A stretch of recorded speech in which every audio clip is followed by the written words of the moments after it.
نفاق سے کیسے بچا جائے اس کے لیے بھی 3 عمل ہے۔ پہلی چیز اور 2 چیزیں تو وہ ہیں کہ جو سورہ منافقون ہی کے دوسرے رکوع میں بیان ہوئی۔ پریونشن کیسے ہوگی، بچو گے کیسے؟ دوام ذکر، اللہ کو یاد رکھو۔ یا ایھا الذین آمنوا لا تلھکم اموالکم ولا اولادکم عن ذکر اللہ ومن یفعل ذلک فاولئک هم الخاسرون۔ دل کو غفلت میں مت آنے دو، دل غافل ہوگا شیطان کا ڈیرا بن جائے گا۔ وہ دوام ذکر میں، البتہ یہ ذہن میں رکھیے کہ دوام ذکر کا ذریعہ کیا ہے، اس میں مغالتے ہیں لوگوں کو۔ جو سب سے بڑا ذکر ہے اس کو بھولے ہوئے ہیں، اور جو تیسرے چوتھے نمبر کا ذکر ہے اس کو سمجھ بیٹھے ہیں کہ بس یہی ذکر ہے۔ سب سے بڑا ذکر، مجسم ذکر قرآن ہے، تو اس سے بڑا ذکر کوئی نہیں۔ تلاوت قرآن، تدبر قرآن، غور و فکر قرآن کا، قرآن کو یاد کرنا۔ اس پر میرا کتاب چاہے مسلمانوں پر قرآن مجید کے حقوق، اب تو یہاں شاید کوئی کتاب موجود نہیں رہی ہے، اگر آپ کو ضرورت ہوتی ہے پاکستان سے منگا لیتے ہیں، ہر شے پڑھیے، انشاءاللہ آ جائے گی چیزیں۔ نمبر 2 ذکر کیا ہے؟ اقیم الصلاۃ لذکری، نماز کو قائم کرو میری یاد کے لیے۔ تیسری چیز ہے مسنون دعائیں اور مسنون اذکار جو حضور سے ثابت۔ ہمارے ہاں کیا ہو گیا، مجھے فلاں بزرگ نے یہ چیز بتائی ہے، وہ تو پڑھتے چلے جا رہے ہیں، نہ قرآن سے دلچسپی نہ اذکار مسنونہ سے دلچسپی۔ جس وقت دین کے کسی فرض کی انسان کو سمجھ آ جائے، اس کا شعور پیدا ہو جائے، پھر ڈیلے نہ ہو، ذرا سا ڈیلے جو ہے اس پر عمل کرنے میں، یہ در حقیقت نفاق کو جڑ پکڑنے کا موقع دینا ہے۔ امیڈیٹ ایکشن، ایک بات سمجھ میں آ گئی، فوراً عمل کرو۔ اس میں شیطان کیا کرتا ہے، ذرا ٹھہر جاؤ۔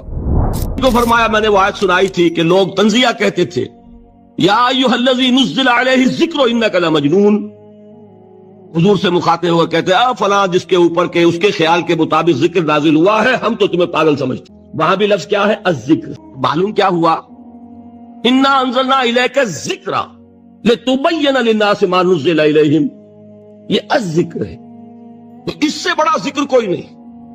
تلاوت قرآن، تدبر قرآن، غور و فکر قرآن کا، قرآن کو یاد کرنا۔ اس پر میرا کتاب چاہے مسلمانوں پر قرآن مجید کے حقوق، اب تو یہاں شاید کوئی کتاب موجود نہیں رہی ہے، اگر آپ کو ضرورت ہوتی ہے پاکستان سے منگا لیتے ہیں، ہر شے پڑھیے، انشاءاللہ آ جائے گی چیزیں۔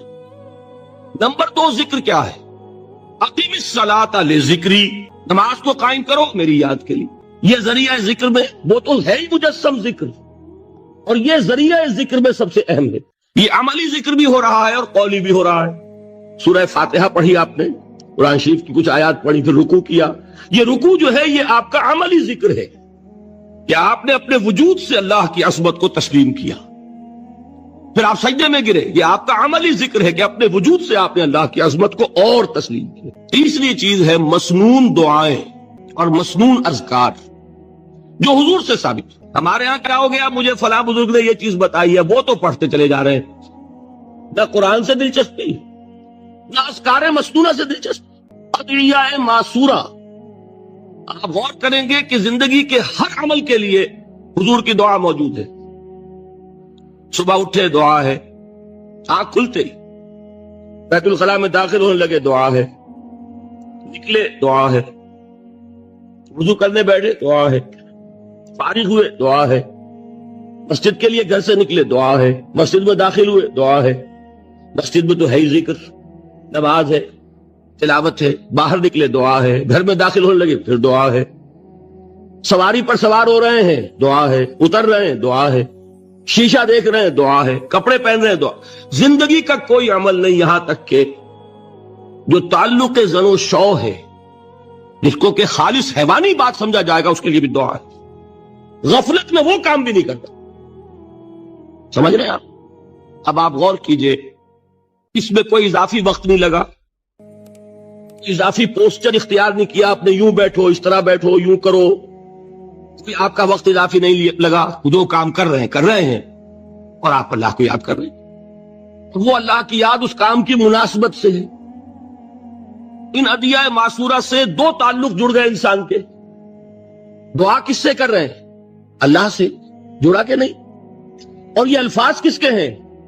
محمد رسول اللہ کے۔ تو آپ کے 2 تعلق جڑ گئے۔ آپ اپنی جی سے گھڑ کر دعا مانگیں گے تو پہلا تعلق تو ہو جائے گا، دوسرا نہیں ہوگا۔ بہتر سے بہتر دعا مانگ لیں آپ، لیکن حضور سے جو معصور اور مسنون الفاظ جب آپ زبان سے نکالتے ہیں تو آپ کا تعلق اللہ سے بھی ہوا بذریعہ دعا، اور وہ الفاظ چونکہ حضور کے ہیں صلی اللہ علیہ وسلم تو حضور کے ساتھ ہوا۔ یہ تیسرا درجہ ہے۔ چوتھے درجے میں مانتا ہوں کہ ایک ہوتی ہے خاص کسی شخص کے امراض کی تشخیص کرنے کے بعد تجویز. کوئی اگر طبیب ہے، ماہر طبیب روحانی، وہ آپ کو دیکھے گا تو اندازہ لگائے گا کہ آپ میں کیا کمی ہے، اس کے مطابق آپ کو ذکر بتائے گا. میں فلاں آیت کا مراقبہ کیا کرو. کسی میں بزدلی ہوتی ہے، کسی میں مال کی محبت زیادہ ہوتی ہے، کسی میں توکل کی کمی ہے، کسی میں شہرت کی خواہش ہے، نمایاں ہونے کا جذبہ ہے، کسی میں تکبر ہے. سب کا ایک سا برس تو نہیں ہوتا نا. تو یہ در حقیقت اندھے کی لاٹھی سے نہیں چلنے والی بات. یہ تو ماہر کا کام ہے کہ وہ تجویز کرے کہ تمہارے لیے خاص طور پر ذکر یہ ہے. در حقیقت ہمارے جو یہ سلسلے تھے سلوک کے، بڑے ماہر ہوتے تھے، یہ لوگ بڑے ماہر اطباء تھے. یہ جو علم نفسیات ہے اس کے ہمارے صوفیاء سے بڑھ کر کبھی کوئی عالم گزرا ہی نہیں دنیا میں. فرائیڈ کیا ہے اور ایڈلر کیا ہے اور یونگ کیا ہے، بچے ہیں. ہمارے صوفیاء کرام نے جس طرح انسان کی نفسیات کو سمجھا اور وہ ان کی مناسبت سے تجویز کرتے تھے. لیکن اس کو رکھا جائے گا چوتھے نمبر پر. جیسے مولانا احمد علی صاحب فرمایا کرتے تھے، بھائی اس آیت کا مراقبہ کیا کرو. مراقبہ کیا مانی؟ اب ان الفاظ کو بھی ہم نے خام خواہ کچھ خاص ایک شکل دے دی. مراقبہ کیا؟ توجہ کرنا، دھیان کرنا، خاص اس آیت کے اوپر، اس کے معانی پر اپنے ذہن کو جمانا. تو کیوں ہے؟ تاکہ آپ کے اندر جو کمی ہے اس کی تلافی اس سے ہو. لیکن یہ کہاں آئے گا؟ چوتھے نمبر. سمجھ گئے؟ تو نفاق سے بچنے کا ذریعہ، پریونشن کیا ہے نفاق سے؟ دوام ذکر. نہ تمہیں تمہاری اولاد، نہ تمہارے اموال، نہ تمہاری تجارت، نہ کاروبار اللہ کے ذکر سے غافل نہ کر سکے. پنجابی میں کہتے ہیں کہ ہتھ کارول اور دل یارول. کام کر رہے ہیں آپ، لیکن یہ کہ دل اللہ کے ساتھ لگا ہوا، زبان تر ہے اللہ کی یاد سے. جو قرآن یاد ہے، گاڑی میں آپ بیٹھے جا رہے ہیں، 2 گھنٹے آپ کو کار میں لگانے ہیں، قرآن شریف پڑھتے جائیے. اس سے بڑا ذکر ہی کوئی نہیں. یہ ہے پریونشن. اب اگر مرض ہو جائے تو کیا؟ اس کے لیے 2 چیزیں ضروری ہیں. ایک دیکھیے، عجیب ہے یہ، نفاق کا علاج انفاق سے. صرف ایک الف لگانا. انفاق کے معنی اور ہے. یہ بنا ہے کس سے؟ نفقت الدراہم، پیسے ختم ہو گئے، مک گئے. یا نفق الفرس، گھوڑا مر گیا. تو مال کو کھپانا، لگانا اللہ کی راہ میں. اگر دل میں نفاق کی کوئی آلائش آئی ہے تو اس کا ازالہ ہوگا انفاق فی سبیل اللہ سے. مال اللہ کی راہ میں دیجئے، صدقہ کیجئے، خیرات کیجئے، دیجئے، اللہ کے دین میں لگائیے. جتنا لگائیں گے نفاق دھل جائے. اس لیے کہ اصل سبب نفاق کا ہے ہی حب دنیا، دنیا کی محبت. لہذا اس کا ازالہ ہوگا جو سب سے محبوب شے ہے، مال. انہ لحب الخیر لشدید. مال محبوب ترین ہے کہ نہیں؟ لہذا اس کو اللہ کی راہ میں لگائیں گے تو وہ نفاق دھل جائے گا. اور ایک اور چیز ہے جو بہت اہم ہے، بہت ہی شعوری طور پر اس کا اہتمام کیجئے.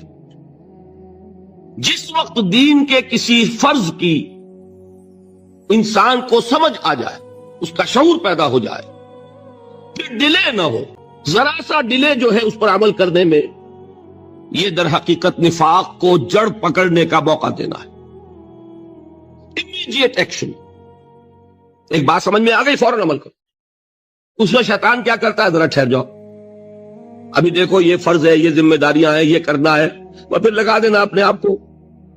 بہت سے لوگ کہتے ہیں بس یہ ریٹائرمنٹ کے بعد تو سارا میں دین کے لیے وقت کر دوں گا. اول تو خدا کے بندے تمہارے اندر رہ کیا جائے گا ریٹائرمنٹ کے بعد؟ سارا تو کھپ چکو گے، رہ کیا جائے گا؟ دوسرے یہ کہ یہ بھی جان لیجئے کہ کار دنیا کسے تمام نہ کر. ریٹائرمنٹ کے بعد کون فارغ ہو جاتا ہے؟ بیٹوں بیٹیوں سے فارغ ہوئے تو پوتے پوتیاں موجود ہیں، نواسے نواسیاں موجود ہیں. کبھی بھی وہ بوجھ ختم نہیں ہوتا زندگی کا. وہ تو یہ کہ آج بات سمجھ میں آئی ہے تو آج عمل ہونا چاہیے. قرآن مجید میں سورہ انعام میں بڑی شدید وعید آئی ہے. الفاظ ہیں یہ، وَنُقَلِّبُ أَفْئِدَتَهُمْ وَأَبْصَارَهُمْ كَمَا لَمْ يُؤْمِنُوا بِهِ أَوَّلَ مَرَّةٍ. انسان پر حقیقت انکشاف ہوا کہ بات حق ہے، فوراً تسلیم کرے. کسی مصلحت کی وجہ سے، کسی بزدلی کی وجہ سے، کسی لالچ کی وجہ سے، کسی اپنی سیادت یا قیادت کی وجہ سے کیسے مان لوں؟ لوگ کہیں گے کہ یہ نیچے ہو گیا، وہ اونچا ہو گیا جس کی بات مانی، کسی وجہ سے رک گئے، تو اللہ تعالیٰ اندر سے وہ جو استعداد ہے حق کو پہچاننے کی وہ سلب کر لیتا۔ وَنُقَلِّبُ أَفْئِدَتَهُمْ وَأَبْصَارَهُمْ، ہم الٹ دیں گے ان کے دلوں کو بھی اور ان کی آنکھوں کو بھی۔ کیوں؟ كَمَا لَمْ يُؤْمِنُوا بِهِ أَوَّلَ مَرَّةٍ، اس لیے کہ وہ پہلی مرتبہ جب انکشاف حق ہوا ہے وہ ایمان نہیں لائے۔ اس کا میں ایک واقعہ آپ کو سنانا چاہتا ہوں کہ کس طرح صحابہ کرام پر بھی وقتی طور پر یہ واقعہ اگر صحابہ کرام کا نہ ہوتا تو یہ حقائق سمجھ میں نہ آتے۔ غزوہ تبوک کے موقع پر یہ میں جملہ انکمپلیٹ رہ گیا، ضعف ایمان کا حملہ ہو جاتا تھا۔ کہیے کہ اے جاہلو، اے نادانو، اے حرص و ہوا کے بندو۔ ایک بات ذرا نوٹ کر لیجئے کہ لفظ جاہل جب ہم اردو میں بولتے ہیں اس کا مفہوم کچھ اور ہے، بلکہ وہ میرے نزدیک نسبتاً ہلکا ہے۔ عربی میں یہ لفظ اس سے کہیں زیادہ ثقیل معنی ہے۔ اردو میں ہم جاہل کہتے ہیں اس شخص کو جو پڑھا لکھا نہیں ہے۔ عربی میں ہو سکتا ہے کہ کوئی شخص بہت بڑا عالم ہو پھر جاہل ہو۔ جاہل کا لفظ عربی میں آتا ہے ایک ایسے شخص کے لیے جو خواہشات سے مغلوب ہے، جذبات سے مغلوب ہے، شہوات سے مغلوب ہے۔ ایک تو وہ شخص ہے کہ جو اپنی عقل سے راستہ دیکھ رہا ہے اور چل رہا ہے، اور ایک وہ شخص ہے کہ جو اندھا بہرا ہو کر خواہشات کے پیچھے لگا ہوا ہے، جو جذبات کا غلام بن گیا، جو شہوات کی بندگی کر رہا، وہ جاہل ہے۔ تو در حقیقت عربی زبان میں عالم کے مقابلے میں جاہل نہیں ہے، بلکہ جاہل ہے عاقل کے مقابلے میں۔ ایک وہ شخص ہے کہ جس کی زندگی میں عقل، اس کی سوجھ بوجھ، اس کے شعور کو اپر ہینڈ حاصل ہے، جذبات اس کے نیچے ہیں۔ اور ایک شخص وہ ہے کہ جس کے جذبات بالا تر ہے اور عقل اس کے نیچے دب گئی ہے۔ وہ شخص جو ہے وہ عاقل کے مقابلے میں جاہل ہے۔ تو یہاں کہا جا رہا ہے اے جاہلو، اے حرص و ہوا کے بندو، اے خواہشات کے غلاموں، کیا تم مجھے بھی یہ حکم دے رہے ہو کہ میں اللہ کے سوا کسی اور کی بندگی کروں؟ وَلَقَدْ أُوحِيَ إِلَيْكَ وَإِلَى الَّذِينَ مِن قَبْلِكَ، اور اے نبی دیکھ لیجئے آپ کی طرف بھی وحی کی جا چکی ہے، لَإِنَّ أَشْرَكْتَ لَيَحْبَطَنَّ عَمَلُكَ وَلَتَكُونَنَّ مِنَ الْخَاسِرِينَ۔ اگر بالفرض، میں پھر بالفرض کا اضافہ کر رہا ہوں، اگر بالفرض آپ نے بھی شرک کیا تو سارے اعمال آپ کے بھی حبط ہو جائیں گے اور آپ بھی خسارہ پانے والوں میں سے ہو کر رہیں گے۔ وَلِلَّهَ فَاعْبُدْ وَكُن مِّنَ الشَّاكِرِينَ، بس صرف ایک اللہ ہی کی بندگی کیجئے اور شکر کرنے والوں بندوں میں سے ہو جائیں گے۔ یہ اس سورہ زمر کی چند آیات میں نے آپ کو سنائی ہیں۔ یہ میرے نزدیک اس موضوع پر انفرادی سطح پر جو توحید عملی کا تقاضا ہے، یعنی عبادت رب اس حال میں کہ اطاعت کو اس کے لیے خالص کر دیا گیا، اس موضوع پر یہ قرآن مجید کا ذروہ سلام ہے۔ اس سے ذرا آگے آئیے، سورہ مومن میں اسی عبادت کا ایک ایسوٹیرک ایلیمنٹ ہے، ایک تو ایکسوٹیرک ایلیمنٹ ہے جو نظر آتا ہے۔ آپ نے اللہ کے حکم کے مطابق کوئی عمل کیا، دیکھنے والوں کو نظر آ جائے گا۔ آپ نے کوئی اور کسی چیز سے احتراز کیا، بچے اس لیے کہ وہ حرام ہے، لوگوں کو معلوم ہو جائے گا۔ آپ کسی محفل میں ہیں جس میں شراب نوشی ہو رہی ہے، ہمارے بہت سے لوگوں کو اس کا تجربہ ہوتا ہے، باہر جاتے ہیں، کوئی ایسی پارٹی ہے کہ وہاں شراب سرو ہو رہی ہے اور آپ نہیں پی رہے، تو لوگ اب آپ سے پوچھتے ہیں کہ آپ کیوں نہیں پی رہے، کیا وجہ ہے، اور آپ کہتے ہیں کہ یہ ہمارے دین میں حرام ہے۔ یہ گویا کہ ایک ظاہری عمل ہو گیا، آپ کی بندگی کا ظہور ہوا، اس کا اظہار ہوا۔ ایک اسی بندگی کا ایسوٹیرک ایلیمنٹ ہے جو اندر ہی اندر ہوتا ہے، وہ ہے اللہ سے دعا۔ اور اصل میں دعا جان لیجئے، ایک دعا تو ہے جو ہم کرتے ہیں ہاتھ اٹھا کر اور مانگتے ہیں، پھر وہ دعا جو باجماعت ہوتی ہے، یہ تو ظاہری ایک دعا عمل ہے جو نظر آ گیا۔ اصل دعا وہ ہے تضرعا وخیفہ، وہ جو انسان دون الجہر من القول، زبان ہلائے بغیر دل ہی دل میں جو اللہ کو وہ پکار رہا ہوتا ہے، اللہ سے استدعا کرتا ہے، اللہ سے ہم کلام ہوتا ہے، اللہ کے سامنے اپنی خطاؤں کا اقرار کرتا ہے۔ یہ جو اندر ہی اندر کی سرگوشی ہے، اس کو حضور صلی اللہ علیہ وسلم نے عبادت کا لب لباب اور عبادت کا جوہر قرار دیا۔ فرمایا الدعاء هو العبادہ، الدعاء مخ العبادہ، دعا ہی تو عبادت کا جوہر ہے۔ یہ دعا ہی تو اصل میں مخ کہتے ہیں عربی زبان میں ہڈی کا جو گودا ہوتا ہے اس کو، اصل میں جو گودا ہے اس کا جو جوہر ہے وہ در حقیقت دعا ہے۔ تو اب اسی توحید عملی کا ایک دوسرا تقاضا یہ ہوگا کہ کبھی بھی انسان اللہ کے سوا کسی اور کو نہ پکارے، اور نمبر دو یہ کہ اس کا یہ پکارنا جو ہے، دعا کرنا جو ہے اپنے پروردگار سے، یہ بھی مخلصین لہ الدین، اس کے لیے اپنی اطاعت کو خالص کرتے ہوئے، اس لیے کہ اگر آپ اطاعت میں شرک کر رہے ہیں تو اللہ سے دعا کرنے کا منہ ہی نہیں ہے، کس منہ سے اللہ کو پکار رہے ہیں؟ جبکہ آپ نے اللہ تعالیٰ کے ساتھ وہ توحید فی العبادت کا تقاضا پورا نہیں کیا۔ آپ اللہ کے ساتھ اور ہستیوں کی بھی پوجا کر رہے ہیں، آپ نے اللہ کے ساتھ کچھ اور ہستیوں کو بھی مطاع بنایا ہوا ہے، اور تو کیا آپ نے نفس کو مطاع بنایا ہوا ہے، آپ نے دولت کو محبوب بنایا ہوا ہے اللہ سے بڑھ کر، تو کیا منہ ہے آپ کا کہ آپ اللہ سے ہم کلام ہو؟ لہذا در حقیقت یہ اندر کی جو اصل دعا ہے یہ وہی شخص کر سکے گا، اور اسی کا دل لگے گا اس میں کہ جو اپنی جگہ پر یہ احساس رکھتا ہو کہ میں نے اللہ کی بندگی کی ہے خالصتاً، اسی کی بندگی تمام بندگیوں سے آزاد ہو کر، تبھی اللہ سے دعا انسان صحیح معنی میں کرتا ہے۔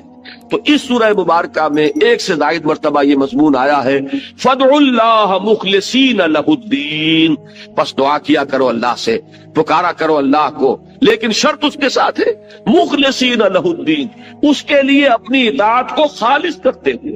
اگر یہ نہیں ہو سکتا، ایک شخص کی زندگی جو ہے وہ غفلت میں گزری ہے، جہالت میں گزری ہے، نادانی میں گزری ہے، اب وہ اللہ کو پکارنا چاہتا ہے تو پہلے عہد کرے کہ اللہ جو بھی خطائیں تھی وہ آپ فرما دے، جو بھی مجھ سے غلطیاں ہوئی، تیرے احکام جو میں نے توڑے، اب عہد کرتا ہوں کہ آئندہ کوئی تیرا حکم نہیں توڑوں گا۔ تو اب اللہ کو پکاریے، اللہ سے دعا کیجئے۔ اسی چیز کا نام ہے استغفار اور توبہ۔ یہ جو حضور صلی اللہ علیہ وسلم نے فرمایا کہ میں بھی 70 مرتبہ اللہ سے استغفار کرتا ہوں، استغفر اللہ ربی من کل ذنب واتوب الیہ، میں استغفار کر رہا ہوں اللہ سے اپنی تمام خطاؤں پر، اور اب میں اس کی طرف متوجہ ہوتا ہوں، توبہ کر رہا ہوں، توبۃ نصوح، خالص توبہ۔ تو استغفار اور توبہ جو ہے یہ در حقیقت دعا کے لیے گویا کہ بمنزلہ تمہید ہے۔ استغفار کیجئے، توبہ کیجئے، اب اللہ کو پکاریے، اللہ سے دعا کیجئے۔ تو فرمایا فَادْعُوا اللَّهَ مُخْلِصِينَ لَهُ الدِّينَ، اور اسی سورہ مومن میں وہ آیت بھی آئی ہے جو آپ نے اکثر جمعوں کے خطبوں میں اور وعظوں میں سنی ہوگی، قال ربكم ادعوني استجب لكم ان الذين يستكبرون عن عبادتي سيدخلون جہنم داخرین۔ تیرے رب نے یہ کہہ دیا ہے، اعلان کر دیا ہے، مجھے پکارو، قال ربكم، تمہارے پروردگار کا اعلان عام ہے، مجھے پکارو، مجھ سے دعائیں کرو، میں تمہاری دعائیں قبول کروں گا، اور جو لوگ بربنائے استکبار میری عبادت اور میری دعا سے وہ ابا کرتے ہیں، انکار کرتے ہیں، اعراض کرتے ہیں، وہ جہنم میں داخل ہوں گے ذلیل و خوار ہو کر۔ اب یہ جو دو پہلو میں نے آپ کے سامنے توحید عملی کے بیان کیے، ایک اللہ کی بندگی ہمہ تن ہمہ وجوہ اور یکسو ہو کر، یک رنگ ہو کر، ایک صرف ایک ہی اللہ کو پکارنا، اسی سے استغاثہ، اسی سے دعا، اسی سے استمداد، اسی سے استعانت۔ اب اس سے آگے بات چلتی ہے، یہی توحید عملی اب ایک اجتماعی نظام ہے، ایک معاشرہ ہے، اس معاشرے میں دستور ہے، قانون ہے، انسانی زندگی جو ہے، جو کہا گیا ہے کہ انسان متمدن حیوان ہے، علیحدہ علیحدہ تو آپ رہتے نہیں کہ آپ اللہ کی بندگی کر سکیں، آپ ایک معاشرے کے اندر گتھے ہوئے ہیں، آپ جکڑے ہوئے ہیں، آپ کے رشتے ہیں، آپ کے ناطے ہیں، آپ کے کاروباری تعلقات ہیں، آپ جس ملک میں رہتے ہیں اس کا کوئی دستور ہے، اس کا کوئی نظام ہے، وہاں کوئی قانون نافذ ہے۔ اب یہ اجتماعی توحید کیا ہوگی کہ اللہ کا دین، اللہ کی اطاعت پورے اجتماعی نظام پر غالب ہو جائے۔ اگر ایسا نہیں ہو رہا، بلکہ یہ کہ زندگی کے ہم نے حصے بکھرے کر لیے ہیں کہ مسجد میں تو کاملتاً اللہ کی اطاعت ہوگی، لیکن پارلیمنٹ میں نہیں، ہائی کورٹ میں نہیں، چیف کورٹ میں نہیں، سپریم کورٹ میں نہیں۔ اگر یہ بات ہے تو اس کا مطلب وہی شرک ہو گیا، وہی تقسیم ہو گئی۔ جیسے انفرادی زندگی کی تقسیم شرک ہے کہ کچھ اطاعت اللہ کی کچھ کسی اور کی کر لی، کچھ اپنے نفس کی کر لی، کچھ رواج کی کر لی، کچھ زمانے کے چلن کی کر لی، تو یہی تو شرک ہے۔ یہ شرک ہے، عمل کا شرک۔ اسی طریقے سے اجتماعی نظام میں جب تک کہ پورا نظام اللہ کی اطاعت کے تابع نہ آ جائے، سیاست ہو تو اس کے تابع ہو، قانون ہو تو اس کے تابع ہو، عدل کا نظام ہے تو اس کے تابع ہو، معیشت ہے تو اس کے تابع ہو، سماجی نظام ہے تو اس کے تابع ہو، آئلی نظام ہے تو اس کے تابع ہو، جب تک کہ اجتماعی نظام پورا کا پورا اللہ کی اطاعت کے تحت نہیں آ جاتا، در حقیقت توحید کا تقاضا اجتماعی سطح پر پورا نہیں ہوگا۔ اسی کا نام ہے اقامت دین، اسی کا نام ہے تکبیر رب، اسی کا نام ہے اظہار و دین الحق علی الدین کلہ، پورے کے پورے نظام اطاعت پر اللہ کی اطاعت کو غالب کر دیا جائے۔ اسی کا نام ہے لیکون الدین کلہ للہ، کہ پورا کا پورا نظام اطاعت اللہ ہی کے تابع ہو جائے۔ اسی کا نام ہے اعلاء کلمت اللہ، جو حضور نے فرمایا کہ اصل مجاہد وہ ہے جو جنگ کرتا ہے نہ مال غنیمت کے لیے، نہ اپنی بہادری کے اظہار کے لیے، نہ وہ کسی قومی یا قبائلی عصبیت کی بنیاد پر، بلکہ صرف اس لیے لتکون کلمت اللہ ہی العلیٰ، تاکہ اللہ کا کلمہ سب سے اونچا ہو جائے، اللہ کی بات سب سے بالا ہو جائے۔ یہ جو عمل ہے، اس کے لیے پہلا قدم کیا ہوگا؟ دیکھیے اس کو اچھی طرح سمجھ لیجیے، میں چاہتا ہوں 2 اور 2 4 کی طرح بات سمجھ میں آئے۔ سب سے پہلا کام کیا ہے کہ میں اور آپ خود اللہ کے بندے بنے۔ اگر یہ ہم نہیں کر رہے اور ہماری اپنی اطاعت میں ابھی شرک کا رنگ ہے، ہماری اپنی محبتوں میں ابھی شرک کی آمیزش ہے، تو اس سے اگلا قدم اٹھنے کا سوال ہی نہیں۔ ہماری بندگی، ہماری اطاعت، ہماری عبادت اللہ کے لیے ہو، اطاعت کو اس کے لیے خالص کرتے ہو۔ اگلا قدم کیا ہوگا؟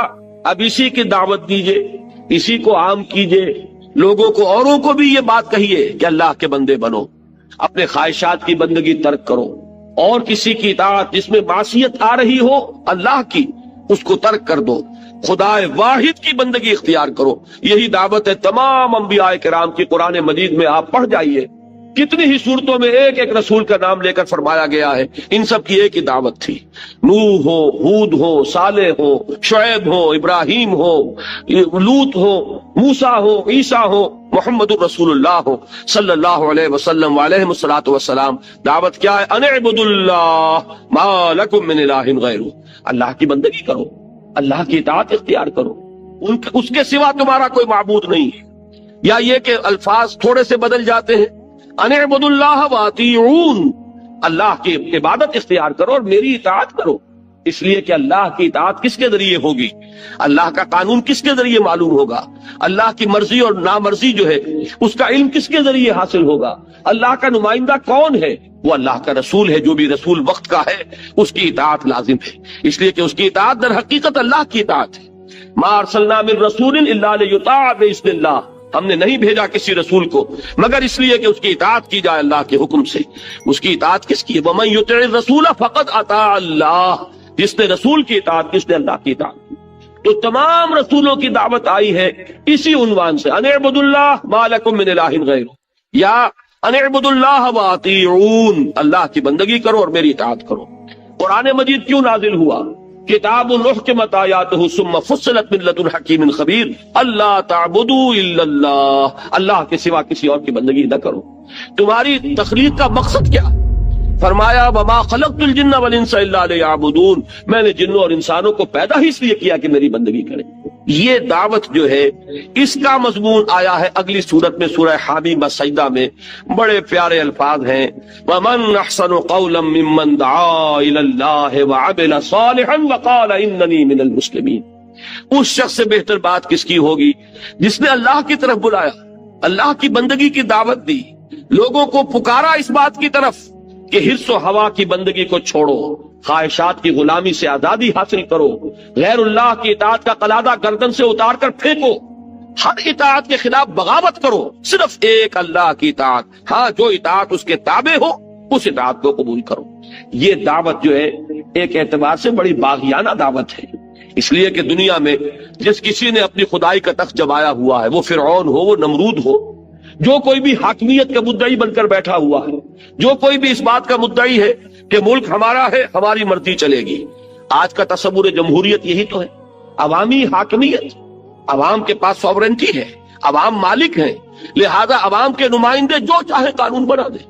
وہ 2 مردوں کو شادی کا حق دے دیں تو وہ 2 مرد جو ہے میاں اور بیوی کی حیثیت سے رہ سکیں گے، وہ اگر ہم جنسی کو جائز قرار دے دیں، ہم جنسی جائز ہو جائے گی۔